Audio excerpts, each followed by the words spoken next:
Carolyn Nastro is fine. Okay, but are you part of any committee or anything like that? Oh no, I'm just a resident in Cornwall. Okay, all right. All right, that's what I need to know. Okay, so here we go. I was part of a committee, but now I'm not.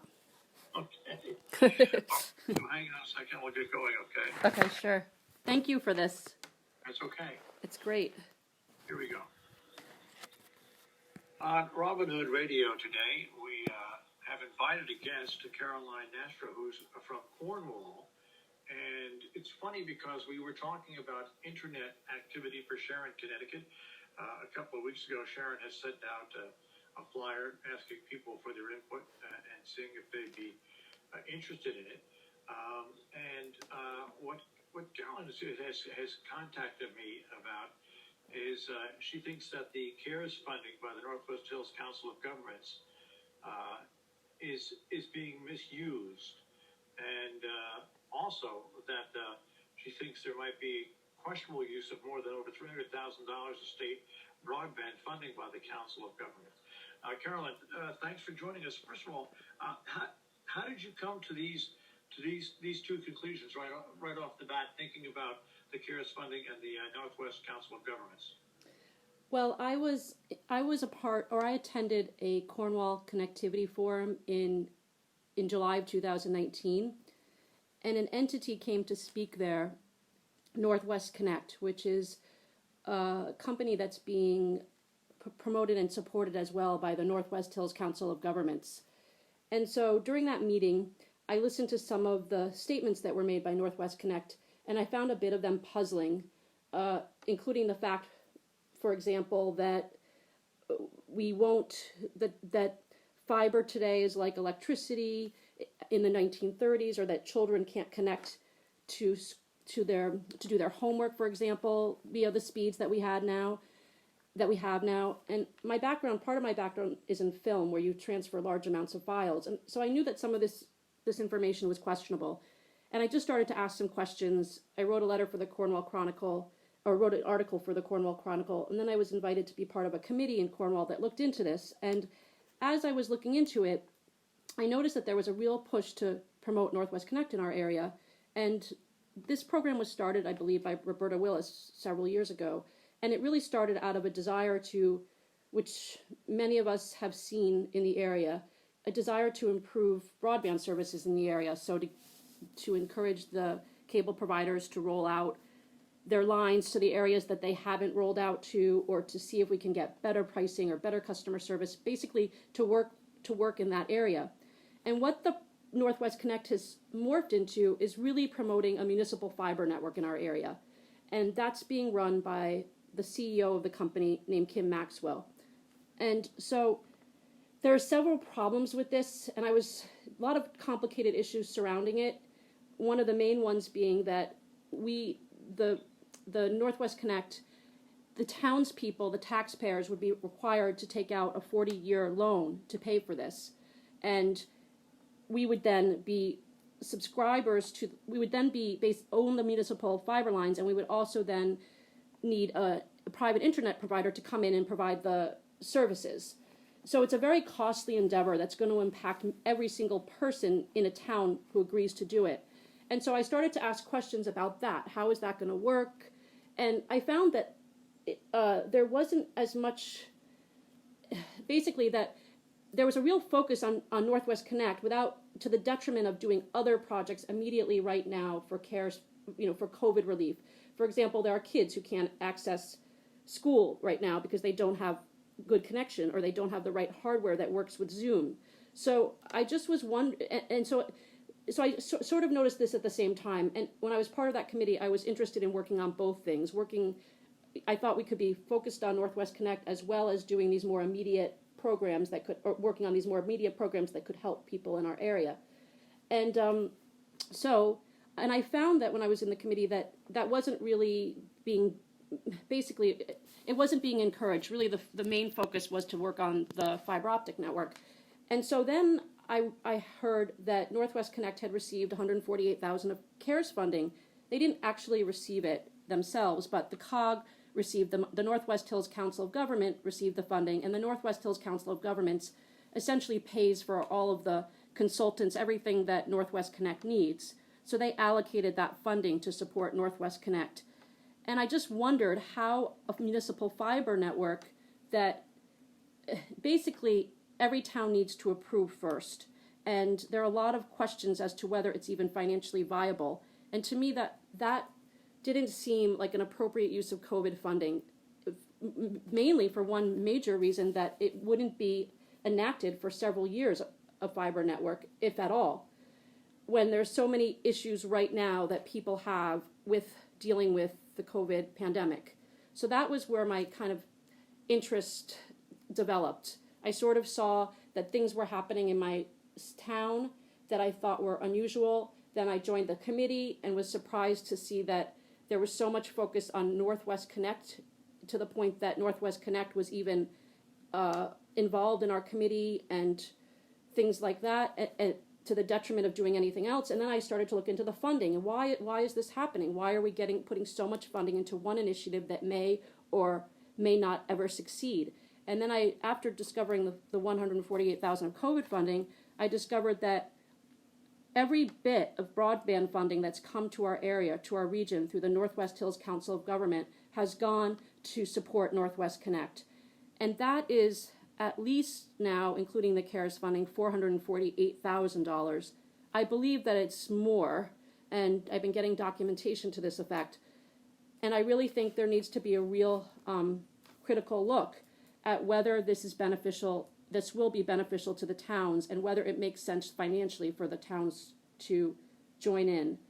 One of the major issues, so I'm a children's book writer. I'm generally not doing this kind of thing, but I've been calling up experts and speaking to experts in different areas, one of whom is reporting directly to the governor right now about this issue of a municipal fiber network, and whether we can at the same time be working very proactively to improve broadband access and connectivity right now during the pandemic.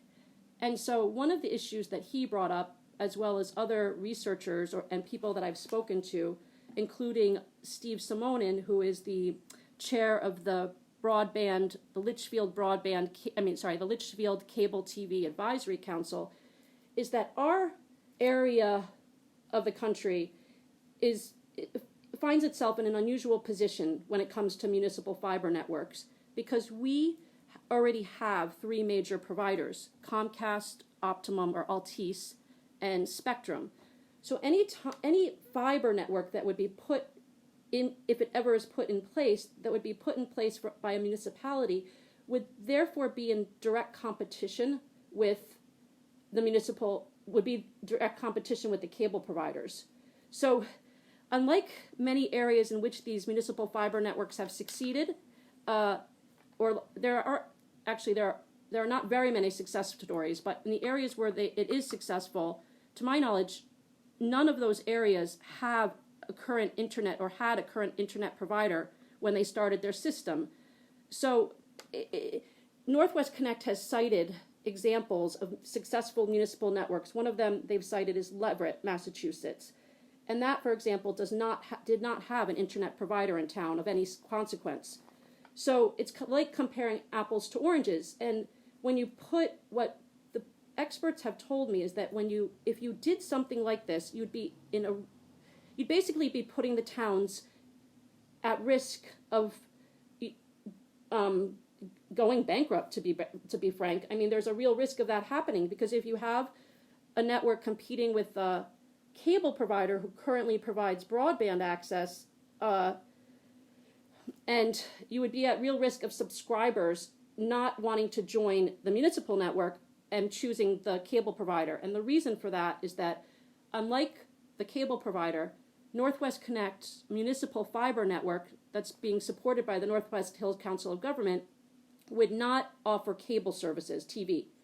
So if you wanted to have both, you'd need to have, if you wanted to subscribe to the municipal network, you'd have to have cables, you'd have to have internet as well as from them, and then an entirely different service from the cable provider, such as Optimum, for TV.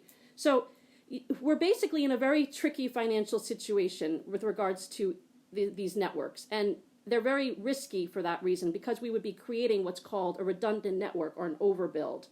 And that, despite this major complication that pertains in particular to our region, the Northwest Hills Council of Government has been funding, essentially supporting and funding Northwest Connect's efforts for the past at least 6 years. And I think that's a real problem. I also think it's a real problem because Northwest Connect is a private company. So when that money is given to them, we have no sense of how it's being used, any accountability, what it's being used for. And we've seen that over the past 6 years, so far, not one kind of workable financial model has been presented to any of the towns. And so what we have is basically people are kind of, it's almost like a kind of a Hail Mary metaphor. If you think of football, we're basically, all of the townspeople in our area have basically been supporting the research and development efforts for a company for the past 6 years, when they may never see a return on their investment. The only return would be if one of these towns, one of the 26 or more towns who were involved, decided to build a municipal fiber network.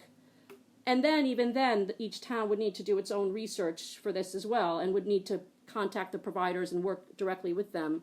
So I think this information, it would be useful for this information to get out there. And I've been really encouraged because as I've been talking about this, and I've noticed in various newspapers how there's been a lot of talk, letters about signs on people's front lawns, and some signs being taken by either Republicans or Democrats. And I've been really encouraged because as I put this information out, both sides of the political spectrum have reached out to me concerned about this, and Republicans and Democrats alike. And it's really nice to see that we can come together, and that when something is right or wrong, people both sides of the spectrum can recognize that.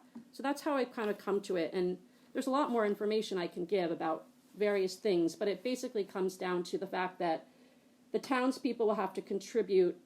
The taxes would be raised on townspeople to support this venture, to build the lines, and that's currently estimated at about $5 million for the town of Cornwall, or 5,000. But I've also heard from experts that you're really talking about costs upwards of $8 million. So I'm not even, the numbers that the Northwest Connect has provided aren't exactly firm at this point. And then the second issue is, once you've done that, you still would need to, in order to connect to the municipal network, according to what Northwest Connect has presented so far, you would need to pay thousands of dollars to get yourself connected. So if you're about 3/4 of a mile or so, maybe a bit more from the road, you would have to pay about $30,000, $20,000 to $30,000, I think is Northwest Connect's estimate, to connect to the municipal fiber network. Then on top of that, there would be internet providers who would provide basically the services that you get now from Optimum, and this would be a private company who would be a for-profit company. Right now, Northwest Connect is estimating that cost would be between $80 to $100 per person per month. So the monthly cost in Cornwall, I believe, would be about $10 to pay for the municipal fiber line itself. So now you're talking about $90 a month, and you haven't even counted in cable or phone. So I currently pay about $45 with Optimum for 100 megabytes a second. And that's substantially lower than what the Northwest Connect is offering.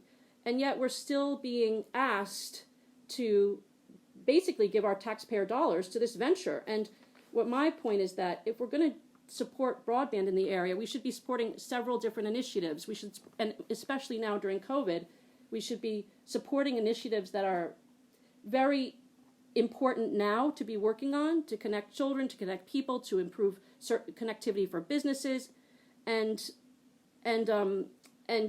also, and that will have an immediate effect right now. So I've also discovered, as I'm looking into the funding that's been allocated by the Northwest Hills Council of Government, they received $400,000.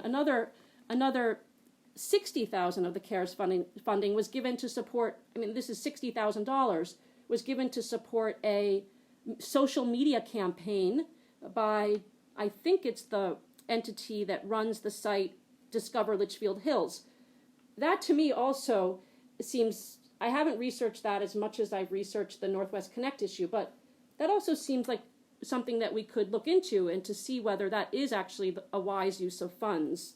What Northwest Connect and what the Northwest Hills Council of Governments would say is that these are part of regional efforts that they are doing and they've been working on long term to basically make improvements in the area. But when these regional efforts do not benefit or have the risk of not benefiting even one town, I wouldn't call them regional anymore. I would call them basically gratuitous. And so that's what I've been really looking into. It really upset me in particular to see how the CARES funding was being used. That was really what prompted me to start looking into this more deeply. We're speaking with Carolyn Nastro. Now, Carolyn, if people want more information from you, somebody listening now and interested in this, how do they contact you? How do they get more information from you directly? Yeah, there's gonna be a site that I'm gonna be uploading soon. It's gonna be called Disconnect, Northwest Connect. So I can provide a link to that. Basically people can contact me through that site. So it will be called Disconnect Northwest Connect. Yeah, and you can, and also there's an email address as well called disconnectnwconnect@gmail.com. Or just let us know as soon as that site is up and running, so we can publicize that. Yeah, and I can include a lot of information about this there, and the proof and the documentation that I've been collecting about. I mean, just to finally reiterate the cost. There was a person who did a study recently from University of Pennsylvania, a computer scientist and lawyer, and he analyzed the 22 municipal networks for which he was able to tease out the broadband data. A lot of these entities are connected with the electric utilities. And of those 22 networks, all of them failed. I mean, very substantially, except for one. There was one that was in a very commercial area, a small radius of businesses that did succeed. And we're talking tunes, for example, places like Provo, Utah and Marietta, Georgia, where they sold their systems one of them sold their systems for $1 at a loss of, I think it was $29 million. Another town sold their system again at a loss of many millions of dollars. I think it was $10 or $12 million. Burlington, Vermont defaulted on its indebtedness related to a municipal fiber network. So this is really where the real concern comes. So I just would like to, I'll include that study on the site, and I'll include a reference to it too if anyone reaches out to me. All right. Well, thank you for bringing this to our attention. And like I said, keep us updated on this because the more information people know, the better decisions they can make. And once again, once you get that website up and running, let us know so we can promote it so people can go there and get more information from you. That's great. Thank you very much. Now, off record, as a radio station, this is off the record. Yeah. As a radio station, we need high-speed internet. We get it in Sharon. We pay it for Comcast. We pay for the highest broadband. But for our radio station and our cable access stations, we spend over $1,000 a month for broadband. Yeah, it's crazy. And I forgot, I didn't mention this in the thing. Sorry, I might have gotten off track. I just kept talking. I thought. No. What you did was good. But I guess what I'm saying is, what I've signed up for and what I'm waiting for, I don't know if you've heard of it or not, but it's Starlink.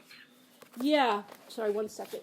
I can't come to the door. Sorry. Can I just tell you something? I'm on a business call. Oh, Okay. I'll talk to you later. Okay. So, And Starlink is going to be available in this area within the next year. And Starlink is going to give even higher speeds than I get now with Comcast. And it is going to be a whole lot cheaper. yeah, so. I've tried to recommend to people that they should slow down and wait to see what happens with Starlink, because if Starlink's as successful as it looks as it's going to be, it's going to revolutionize broadband internet. You know, across the country. it's amazing because there's so much here, and what you're saying is exactly right. And I just spoke to a guy, and you know what's really interesting too. So I just spoke to a guy who worked with Kim Maxwell to get his perspective on, and off the record. Okay, he was fired from the company that he says that he's founded, and he was fired for moving the leading the company toward bankruptcy. So, and he is now a major equipment developer. And the reason I got in touch with him was it turned out to be really random in a certain way, because I was researching Kim Maxwell, and then it led to the founder of this company. And he has a company now called ASIA, which is promoting basically DSL, so fast DSL. And it's exactly like you're saying. He mentioned also Starlink. And fast DSL means that they use copper wires in conjunction with fiber, and they get speeds that the fiber optic wires provide, but at a fraction of the cost. And so I read an article about their technology that they're developing. He's a professor at Stanford too, about a terabit DSL, where it would be as fast as terabit speeds. They haven't perfected it because of the distance required. Basically, they can only have it run 10 meters right now, so it's not practical. But what your fiber, he was saying, and what he said in his article, is that fiber optic is just almost completely impractical for many, many areas of the country, and that's why you see the broadband providers kind of only rolling it out slowly, and so like there's another technology that we could use besides fiber optic, and it's risky to kind of join in 40-year loan for a technology that may change and that may be substantially cheaper, and like you're saying, like the Starlink thing. And then the other thing, I didn't mention this, and this is really important, Optimum has plans to roll out fiber in all of its towns now. Their business model is predicated on that, even though it seems that there's a real problem with rolling out fiber, in terms of the cost of it. But they are, and so they've already started beta testing in our area, and also we have fiber lines here. So I think it's exactly what you're saying. We have to work on reducing costs to people and holding the broadband providers to their feet to the fire, and that's not happening at all because of the municipal fiber network plan. Because basically, Kim Maxwell and Northwest Connect, they can't help us do that, because it makes their business model weaker, because they're trying to persuade everyone to join on to their idea, and the more people are connected with cheaper services like Starlink or anything else, the worse it is for Northwest Connect. All right. Well, keep me up to date on this and keep me informed. And I'm going to listen to this back in a few minutes. Hopefully it recorded. If there's any problems or anything like that, I'll give you a call back and we'll find a different way to record it, okay? Do you generally edit these or no? What? Do you generally kind of edit these and tighten them up? Oh, yeah. Good. Yeah, Okay, good. I've never recorded with Zoom over the phone, so after I get done with you, I'm going to see how it came out. And if for some reason we have to do it over, I'll let you know and we'll do it over. Okay, and you edit All right. it. Okay, thank you very much. I'll send you all the information. Thanks a lot. I appreciate it. Thank you. Bye-bye. Bye.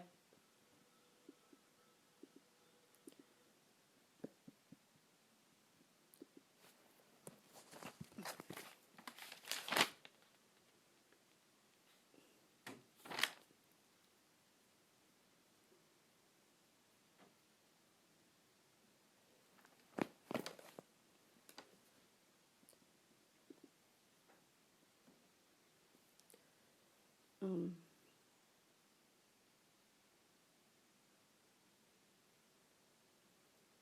um,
No, I don't want to add that. No. Let's go back to.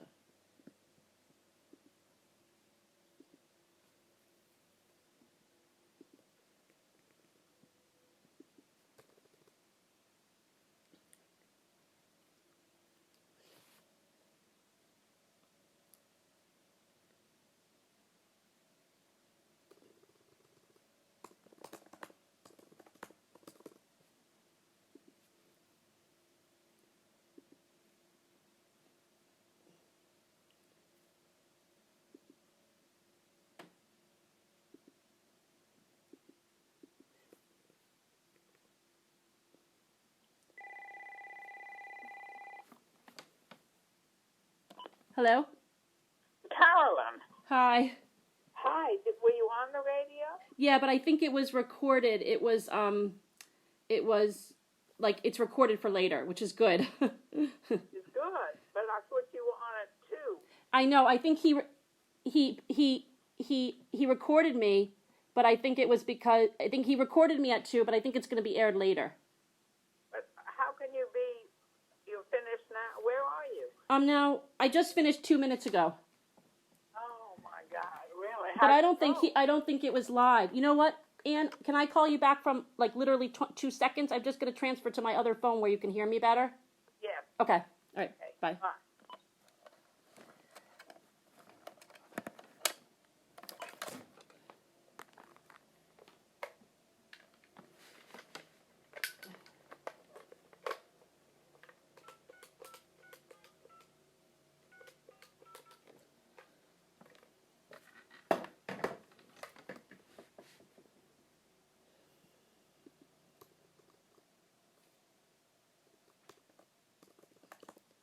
Hi. Is that better? Okay. Yeah. It went well, but I think I thought he was going to ask questions, so I wasn't really prepared to kind of, talk for 20 minutes or 10 minutes. But he kind of let me talk, so I wasn't as prepared for that. I was kind of waiting, so it kind of threw me off a little bit. But it was good. I mean, it's amazing, and I'm getting like attacked.